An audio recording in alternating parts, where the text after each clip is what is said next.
महाराष्ट्रासाठी अभिमानाची बातमी। छत्रपती शिवाजी महाराजांच्या 12 किल्ल्यांचा युनेस्कोच्या जागतिक वारसा यादीत समावेश।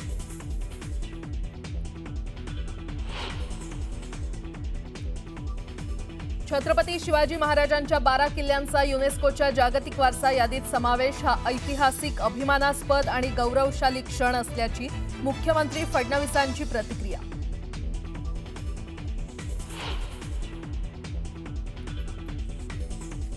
विरोधकांच्या सभात्यागानंतरही महाराष्ट्र जनसुरक्षा विधेयक विधान परिषदेत मंजूर, तर विधेयक रद्द करण्याची विरोधकांची मागणी।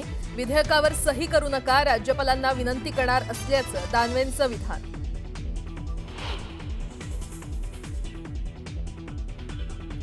सत्ताधाऱ्यांकडे बहुमत असल्यानं दुरुपयोग सुरू। जनसुरक्षा विधेयकात नक्षलवाद असा उल्लेखही नाही।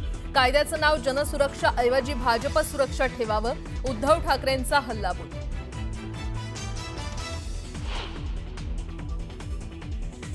नागपूर हिंसाचार प्रकरणातील मास्टरमाइंड असल्याचा आरोप असलेल्या फहीम खानला सत्र न्यायालयातून जामीन मंजूर। सोमवारनंतर कारागृहातून बाहेर येण्याची शक्यता।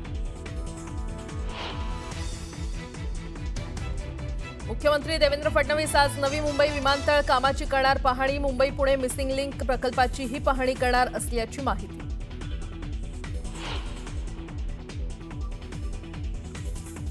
आणि नवी मुंबईतल्या ईडब्ल्यूएसच्या 791 घरांचा घोटाळा प्रकरण। भाजप आमदार विक्रांत पाटलांकडून लक्षवेधीद्वारे घोटाळा उघड।